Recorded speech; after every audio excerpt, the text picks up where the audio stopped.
wabarakatuh. Alhamdulillahilladzi anzalal Qur'an fi lailatul qadr hudan linnasi wa bayyinatin minal huda wal furqan. Wassalatu wassalam ala sayyidina Rasulillah Muhammad bin Abdullah wa ala alihi wa sahbihi wa man wala. Subhanaka la ilma lana illa ma 'allamtana innaka antal alimul hakim. Faya rabbi shrah li sadri wa yassir li amri wahlul 'uqdatam min lisani yafqahu qawli. Amma ba'du. Ayah, bunda, dan siswa-siswi As-Sadriyah Islamic School yang mudah-mudahan selalu dirahmati Allah Subhanahu wa taala. Puji syukur kepada Allah Subhanahu wa taala yang masih memberikan kita sehat afiah sehingga kita dapat melaksanakan puasa di bulan ini, dan mudah-mudahan apa yang telah kita laksanakan mendapat keridhaan Allah Subhanahu wa taala, mendapatkan ganjaran yang besar oleh Allah Subhanahu wa taala, dan terutama mudah-mudahan di bulan ini dosa-dosa kita diampuni Allah Subhanahu wa taala dan dosa-dosa kedua orang tua kita diampuni oleh Subhanahu wa taala. Alhamdulillah,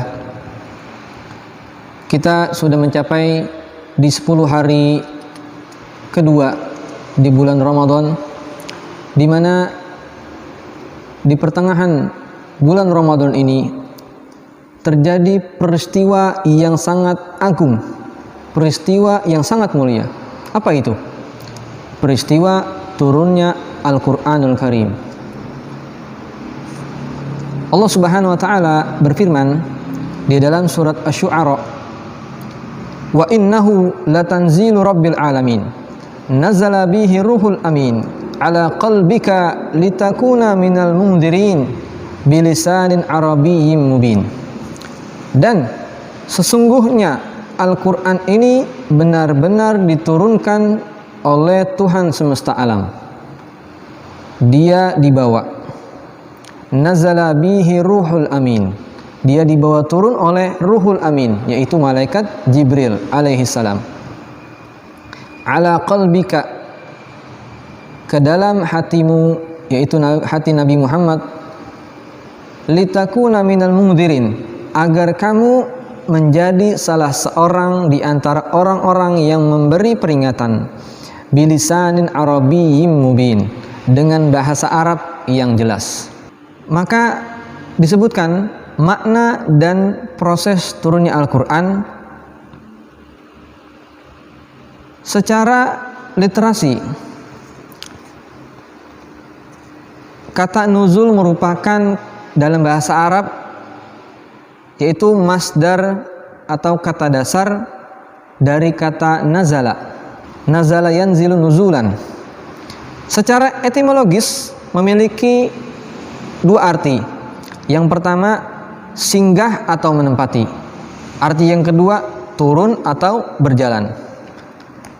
Akan tetapi pakar ulama Al-Quran ini memaknai kata nuzul secara majazi atau konotatif, yaitu yang berarti al-i'lam, pemberitahuan. Jadi nuzulul Quran berarti bahwa Allah Subhanahu wa taala memberitahukan Al-Quran kepada Nabi Muhammad SAW, sebagaimana yang dikatakan di dalam kitab Manahil Al-Irfan fi Ulumil Quran. Para ulama sepakat bahwa nuzulul Quran, turunnya Al-Quran, terbagi menjadi 3 tahap. Tahap yang pertama yaitu turunnya Al-Quran dari Allah Subhanahu wa taala ke Lauhul Mahfuz, sebagaimana firman Allah Subhanahu wa taala di dalam surat Al-Buruj, bal huwa Qur'anun Majid fi lauhim mahfuz. Bahkan mereka dustakan itu Al-Quran yang mulia, yang tersimpan fi lauhim mahfuz, yang tersimpan di Lauhul Mahfuz. Lalu proses yang kedua, turunnya Al-Quran dari Lauhul Mahfuz ke Baitul Izzah fi sama'id dunya. Dari Lauhul Mahfuz turun ke langit dunia, sebagaimana Allah berfirman di dalam surat Al-Qadr, "Inna anzalnahu fi lailatul qadr." Sesungguhnya kami telah menurunkan Al-Qur'an pada Lailatul Qadar. Dan ada ayat lainnya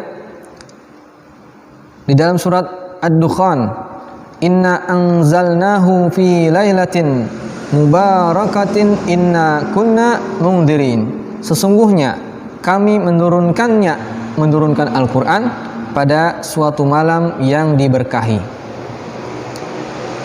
Dan juga ada ayat yang ketiga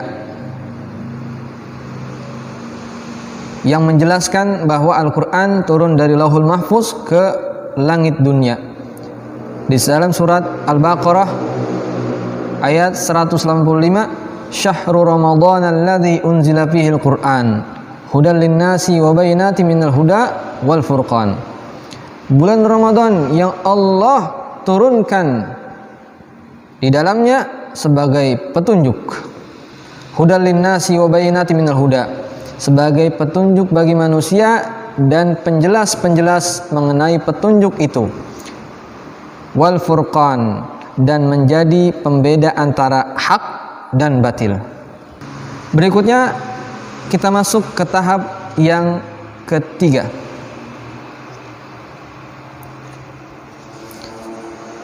Untuk tahap yang ketiga, yaitu Al-Quran turun secara berangsur-angsur, sebagaimana kebutuhan atau permasalahan yang terjadi saat kejadian tersebut. Disebutkan oleh Imam Ibnu Abbas bahwa Al-Quran itu turun kepada Nabi Muhammad SAW melalui tahap demi tahap, tidak turun secara sekaligus. Pada tahap pertama, Al-Quran turun dari Allah Subhanahu wa Ta'ala ke Lauhul Mahfuz. Yang kedua, turun dari Lauhul Mahfuz ke Baitul Izzah di langit dunia. Dan di proses kedua inilah turun secara menyeluruh. Dan yang ketiga, turun kepada Nabi Muhammad sallallahu alaihi wasallam secara bertahap selama kurang lebih 23 tahun. Jadi di proses terakhir, proses ketiga ini, turunnya Al-Quran secara berangsur-angsur sesuai kebutuhan atau masalah yang terjadi pada saat itu. Hikmah dari turunnya Al-Quran kepada Nabi secara bertahap, yaitu bukan hanya secara kebetulan, akan tetapi para ulama menyingkap hikmah di balik penurunan Al-Quran secara berangsur-angsur, yaitu yang pertama, untuk meneguhkan hati Rasulullah SAW, sehingga Rasulullah menjadi selalu ingat ketika terjadi sesuatu turun ayat, ketika terjadi masalah turun ayat. Jadi seakan-akan selalu untuk mengingatkan Rasulullah SAW. Yang kedua, Al-Quran turun secara berangsur-angsur kepada Nabi Muhammad, yaitu untuk lebih mudah dimengerti dan diamalkan oleh pengikut-pengikut Rasulullah SAW. Jadi setiap ayat yang turun mereka amalkan, mereka resapi maknanya, mereka tadabburi. Dan yang ketiga, di antara ayat-ayat itu ada yang merupakan jawaban atau penjelasan dari suatu pernyataan atau masalah yang diajukan kepada Nabi Muhammad SAW sesuai dengan keperluannya. Yang keempat, yaitu menjadi suatu hukum Allah yang terkandung di dalamnya untuk mudah diterapkan secara bertahap. Yang kelima, yaitu hikmah turun secara berangsur. Yang kelima adalah memudahkan untuk dihafal. Maka banyak para sahabat Rasulullah SAW yang mereka menjadi penghafal Al-Quran. Karena apa? Ayat ini turun secara berangsur-angsur. Inilah sekelumit secara singkat proses turunnya Al-Quran. Maka dari itu, apa yang kita ambil? Hikmah dari diturunkannya Al-Quran. Bahwa Rasulullah SAW disebutkan di dalam Sahih Bukhari di hadis kelima, diceritakan bahwa ketika di bulan Ramadan Rasulullah SAW lebih sering belajar Al-Quran kepada malaikat Jibril. Maka hendaklah di bulan Ramadan ini mari kita giatkan membaca Al-Quran. Bukan hanya membaca Al-Quran, bukan hanya kita berlomba-lomba untuk menghatamkan Al-Quran, akan tetapi kita resapi maknanya, kita resapi, mentadaburi artinya sebisa mungkin. Jika terdapat kalimat-kalimat yang sulit untuk kita cerna, kita tanyakan kepada mereka, para ahlinya, ya.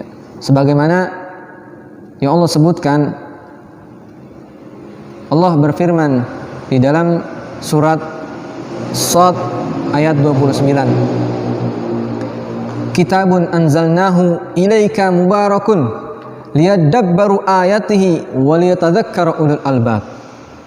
Kitab ini, Al-Quran ini adalah sebuah kitab yang kami turunkan kepadamu penuh dengan berkah. Liyadabbaru ayatihi, supaya mereka memperhatikan ayat-ayatnya, waliyatadzakkara ulul albab, dan supaya mendapat pelajaran bagi orang-orang yang mempunyai pikiran. Jadi Al-Quran ini adalah sebuah kitab yang membawa keberkahan untuk kehidupan dunia dan akhirat. Maka dari itu, jangan sampai Al-Quran ini kita lalaikan. Al-Quran ini kita telantarkan di rumah. Mari kita hidupkan rumah kita dengan pembacaan Al-Quran. Dan bukan hanya kita baca, akan tetapi kita baca artinya, kita renungi artinya. Semoga dengan kita berharap kepada Allah Subhanahu wa taala dengan kita membaca Al-Qur'an dan juga artinya, mudah-mudahan hati kita diberi cahaya dari berkahnya membaca Al-Qur'an dengan kita merenungi Al-Qur'an.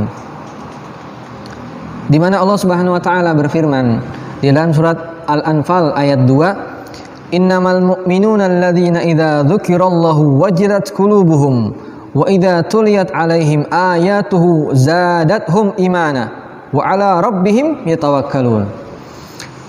Sesungguhnya innamal mu'minuna, sesungguhnya orang-orang beriman, alladzina idza dzukirallah, apabila mereka disebut nama Allah di depan mereka, bergetarlah hati mereka.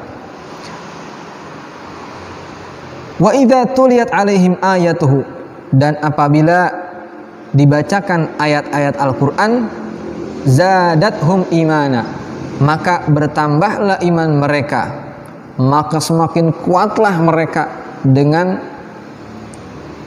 mereka mendengarkan Al-Qur'an. Wa ala rabbihim yatawakkalun, dengan bertambahnya iman mereka menjadi orang-orang yang bertawakal, yang berserah diri kepada Allah Subhanahu wa taala. Karena apa? Karena iman mereka bertambah ketika mereka mendengarkan nama Allah, mendengarkan ayat-ayat Al-Qur'an. Maka hikmah yang kita ambil dari peristiwa turunnya Al-Qur'an, hendaklah kita hidupkan Al-Quran ini di rumah-rumah kita. Ajarkan anak-anak kita untuk membaca Al-Quran. Jangan sampai mereka ketika sudah menginjak SMP atau SMA, bahkan kuliah, mereka belum bisa membaca Al-Quran. Pelajari Al-Quran, renungilah ayat-ayatnya. Kita berdoa kepada Allah Subhanahu wa Ta'ala, ya Rabb, semoga kita selalu diberikan kemudahan untuk membaca Al-Quran, diberi kemudahan untuk merenungi Al-Quran, di mana di doa sesudah membaca Al-Quran, warzuqna tilawatahu, ya Allah, berilah kami rezeki, anugerahkan kami sehingga kami mudah untuk membaca Al-Quran. Jadi rezeki itu bukan terbatas harta, uang, akan tetapi membaca Al-Quran pun adalah rezeki yang Allah berikan kepada kita. Kita berdoa kepada Allah Subhanahu wa Ta'ala, ya Allah, ya Rabbi, mudah-mudahan anak-anak kami dijadikan anak-anak yang selalu membaca Al-Quran. Mereka cinta Al-Quran, mereka tidak melalaikan Al-Quran. Begitu pula kita, mudah-mudahan diberi kemudahan. Ya Allah, ya Rabbana, ya Karim, kami berdoa di bulan ini, ya Allah, mudah-mudahan dosa-dosa kami diampuni, ya Rabb. Ya Rabb, ampunilah dosa-dosa kami yang banyak ini, ya Rabb. Ya Rabb, ampuni dosa-dosa kedua orang tua kami dengan berkahnya Al-Quran, dengan berkahnya turunnya Al-Quran, dengan berkahnya Nabi Muhammad SAW. Kalau bukan karena Nabi Muhammad SAW, Al-Quran pun tidak akan turun. Wa ma khalaqtul jinna wal insa illa liya'budun. Tidaklah aku ciptakan jin dan manusia untuk beribadah. Kalau bukan karena Nabi Muhammad, Al-Quran ini pun tidak ada. Ketika Allah menciptakan Nabi Muhammad, maka Allah menurunkan pedoman Al-Quran kepada Nabi Muhammad sallallahu alaihi wasallam untuk kita semua. Bismillahirrahmanirrahim. Rabbana zalamna anfusana wa illam taghfir lana wa tarhamna lanakunanna minal khasirin. Rabbana atina fid dunya hasanah wa fil akhirati hasanah wa qina adzabannar. Ya Allah biha, ya Allah biha, ya Allah bi husnul khatimah. Ya Allah biha, ya Allah biha, ya Allah bi husnul khatimah. Ya Allah biha, ya Allah biha, ya Allah bi husnul khatimah. Rabbana Allahumma farikal furqan wa munzilal Qur'an bil hikmati wal bayan. Barikillahumma lana fi syahri Ramadan. Barikillahumma lana fi syahri Ramadan. Barikillahumma lana fi syahri Ramadan. Wa sallallahu ala sayyidina Muhammadin wa ala alihi wa sahbihi wasallam. Walhamdulillahi rabbil alamin. Saya minta maaf jika ada kesalahan dalam kata atau dalam penjelasan. Saya mohon maaf yang sebesar-besarnya. Itu saja yang bisa saya sampaikan. Wassalamualaikum warahmatullahi wabarakatuh.